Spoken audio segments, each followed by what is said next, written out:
my beloved Boss Mike Cervera.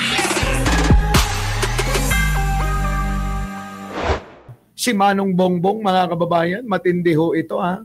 Matindi. Ito na. Pasok na natin, mga kababayan. Ay, teka muna. Pwede bang humingi ng pabor, ano? Baka naman paki-like lang muna sandali. Kasi baka i-report na naman nila tong live ko. Oo. Alam nyo naman, ano? Alam nyo naman, di ba? Iba eh. Parang naiinggit sila sa akin eh. Ako naman unang-una, nagpapatawa lang naman ako rito. Sabi nga nila, di ba? Ano ba si Mike Cervera? Wala namang kukwenta-kwenta. Walang kakwenta-kwenta si Mike Cervera.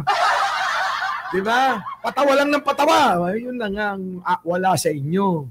Yung aking sense of humor, wala kayo. Di ba? Yun naman talaga yung pakay ko. Unang-una pa lang, sinasabi ko na eh. Alin bang content ang hindi nakakatawa rito sa content ko? Lahat nakakatawa to. Oo. Kaya, pati ba naman yan, papasinin nyo? So, eto na nga mga kababayan ko. Grabe ito mga kababayan, ha?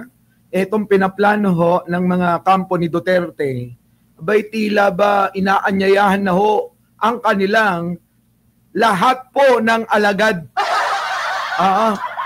Alagad ng nuno sa punso, alagad ng maligno, alagad ng nasa ilalim ng lupa. Lahat mga kababayan eh. Pati kapre, hindi ko sinasabing kamukha ni Libayan yun ha. Di ba? Kapre, grabe. Matindi ha. Eto na mga kababayan ko. Unahin na natin to. Pasok. Lumabas tayo. Kinabukasan. Araw ni Bonifacio. One time, big time. Lahat kayo ng mga Duterte. Lahat kayo. Duterte, mismo, lumabas ka. Di ba? Pati si Duterte, lumabas ka raw sa kulungan mo. Ibang klase ang panawagan na ito, mga kababayan. Pati si Duterte na nakakulong sa ICC. Pinapalabas na nila eh. Siyempre, lahat daw, mga kababayan. Yung mga kampon ng kadiliman. Diba? Sino-sino ba yan? Manananggal, mangkukulam, mambabarang, ano pa? Aswang, tik-tik, pati na rin yung duwende at kapre. Yan, mga kababayan. Kaya sa November 30, abangan nyo kung may magliliparan, mga kababayan, ng mga paniking malalaki. Malamang, yan, sila ang may panawagan. Ibang klase talaga to, no? Sa totoo lang, wala nang pumapansin sa kanila. Ako na lang. Ako na lang. Kaya lang, yung pagpansin natin, gawin na lang nating katatawanan. Kasi nga naman, nakakatawa talaga. Tignan nyo naman yung panawagan. Ikaw, Duterte, lumabas ka. Kahit nahihilo-hilo na si Digong, kahit pa mga kababayan natutumba na sa loob ng kulungan, kahit na ulyanin na, pinapalabas pa niya. Tuloy. Sara Duterte, mismo ikaw, lumabas ka. Lahat kayo, pamilyang Duterte. Lahat kayo ng mga follower, mga politiko para kay Duterte, lumabas kayo. Lumabas daw kayo lahat. Yung mga follower. Sino ba mga follower nila? Hindi ba yung kampon ng kadiliman? Dilalabas dyan, mga kababayan, yung mga sinasabi ko nga. Yung mga, espiritong ligaw. Yung mga yung mga extra na November 1, pwede ba? Huwag niyong pagurin. Okay. Yung mga maligno, kampon ng kadiliman sa November 1, huwag na kayong lumabas. Pwede ba? I-reserve nyo na. I-reserve nyo yung energy nyo para sa November 30. Kasi November 30 yung panawagan nila, mga kababayan eh. November 30, maglalabasan daw sila eh. Paano na kaya, mga kababayan ko, ha? Sabi ni Benji Bernardo, bilang pangontra, maglagay daw ho kayo ng mga bawang sa leeg nyo. Sana, no? Mali rin talaga tong plano nila eh. Eh di sana, kung November 1 yung pati yung mga zombie, magpupuntahan lahat. Tama? Oh, siyang kayo nakakita, no? Rally nila, mga zombie. November 1, oh, magtatayuan lahat yung mga taga-suporta nila, oh. Sakto, mga kababayan, Halloween na Halloween, party. Diba? Party talaga yung mga kababayan. Ito na. Big time, tapusin na natin to. Sabi, Duterte, lumabas kayo. One time, big time, tapusin na natin to. Magpasko tayo ng maayos. Nako. Di bali daw masama ang November 1, wag lang daw ang Pasko. Kailangan ang Pasko maayos, sabing gano'n, no? Utaragis kayo. At pagka sumagasa sa atin ang PNP at AFP, malalaman natin kung paano sa taong bayan sila. One time. Namputing naman talaga naman yan. Malalaman natin meron pang ganong drama.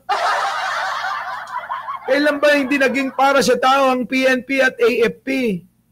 Yan nga yung mga sumusuporta at mga pumoprotekta sa atin eh. Ano ba yung nagsasabi na itong gonggong na to? Tuloy. Big time. Maglabasan kayo sa lungga ninyo.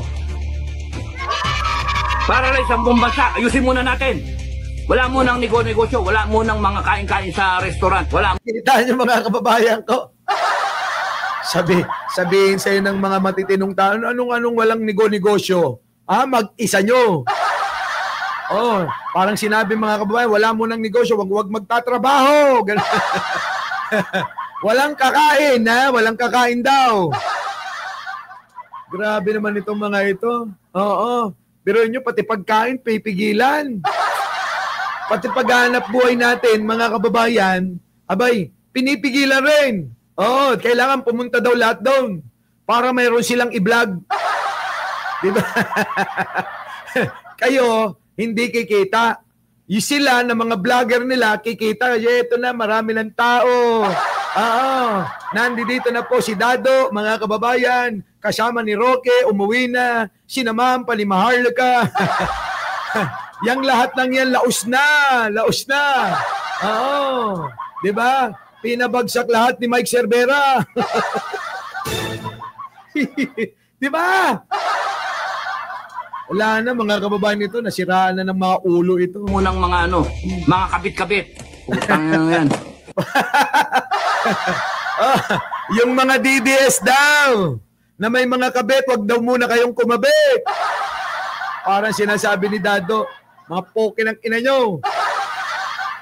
Yung mga kabit nyo, wag muna kayong mga ngabit, Parang pinaparinggan mo naman sila, Kati Binag, Hindi mo ba pinaparinggan si Maharlika, si Kati Binag? Sino pa ba? Sino pa ba? Parang pinaparinggan mo si Joel Villanueva. Sabi mga kababayan, wag muna kayong mga bet. Sabi, ayan. Kabit-kabit. Para rin sa buong bansa, ayusin muna natin. Wala munang negosyo, wala munang mga kain-kain sa restaurant, wala munang mga mga kabit-kabit. Kita nyo, nagagalit na, oy. Maharlika. Kati Binag, pinaparinggan yata kayo. Joel Villanueva, lalo ka na. Lalo ka na. Sino pa? Chis Escudero. Totoo ba yung balita? Na di umano, mamaya tatalakayin natin yung salin mo, naku, nanggigigil ako talaga sa iyo, Chis Escudero, Pero hindi yan muna ang topic natin. Reserve natin para may topic pa tayo mamaya. Ano ba? Yun totoo. Totoo bang kaya kayo naghiwalay ng asawa mo kasi meron karawan kinakalantar yung iba? Sabi nila yun sabi sa chismis. Hindi naman daw si Hart Yun totoo. Malansa ka ba? Tanungin nyo nga kasi daw parang malansa daw si Chis Escudero. Parang nag-aala daw yan nag-aalala Jinggoy Estrada. Nag-aala daw yan Jinggoy Estrada. Hayop na yan, di ba? Paano yan? Wala muna daw mga kabit-kabit. Oy, Sarah, ikaw din.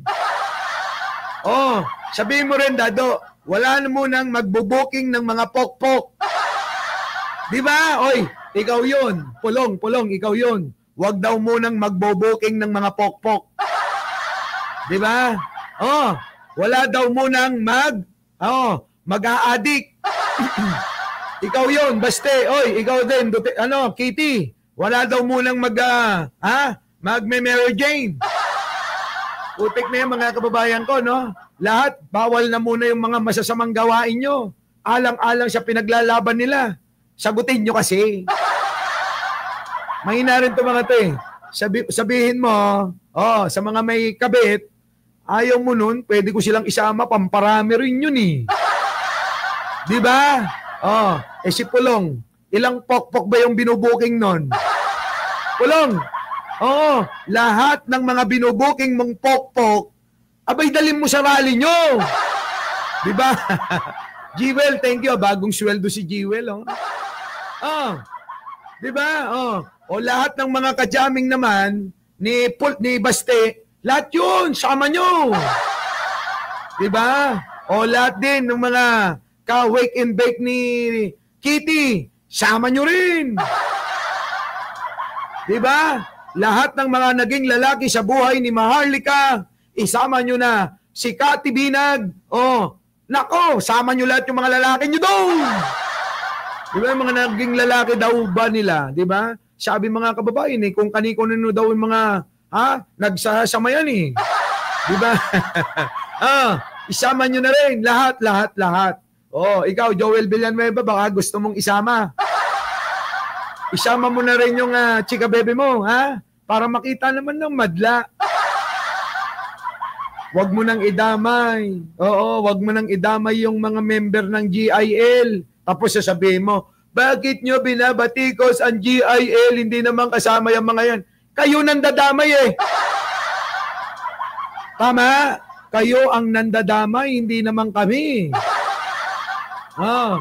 Di ba? Lahat, yung mga senador, kongresista ng mga DDS, isama nyo lahat ng isama nyo na. Ayan, di ba kayo nadadala? Ilang beses nyo nang ginagawa? Paulit-ulit na lang. Wala pa rin kayong dala. Ano pang gusto nyo mangyari talaga? Anong gusto nyo? Samantalang si Manong Bongbong, tumanggap ng karangalan, naging chairman pa ng ASEAN. Di ba kayo nahihiya niyan? Si Manong Bongbong, binigyan na naman ng karangalan ang Pilipinas. Ginawa na naman siyang chairman. Ginawa siyang chairman ng ASEAN. Si Digong. Sige nga si Digong, mukhang tanga yun. Naglalakad mag-isa yun, Anak ng pating naman, Di ba? Yan, tuloy natin to. Ayan. Mag-ano muna tayo, one time, big time. Alamin ninyo kung saan kayo pupunta. Hindi, sa EDSA ba? Kita nyo, hindi pa niya nga alam kung saan pupunta. Tommy, Eliza, thank you naman. Oo, thank you See you in Japan.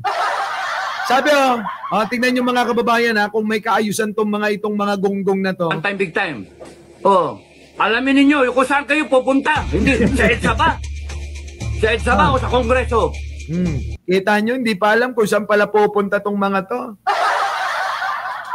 Ronnie De Guzman from San Francisco, USA.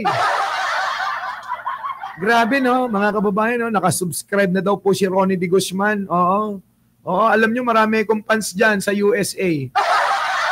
Shout out sa lahat ng mga taga New York, taga Los Angeles, California, taga Mexico, Pampanga.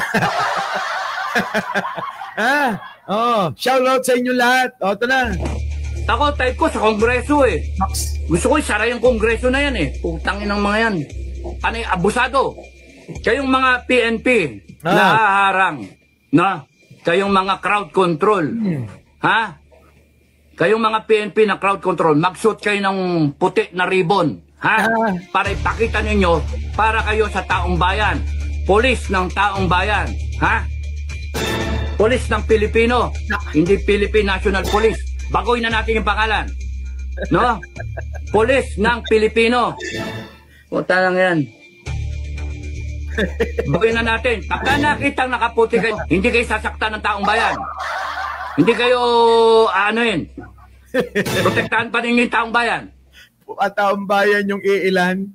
Ang tawag nila mga kababayan, ang tawag nila sa taong bayan yung iilan na mga nasa silong ng mga footbridge. Kaya nga ho si, nahiya na eh. Sino? Si Kalbo. Sino yun? Si Celes. Oh, yung kasama niya. Si Celes mga kababayan, nahiya na. Oo, nahiya nang mag-rally sa ilalim ng footbridge.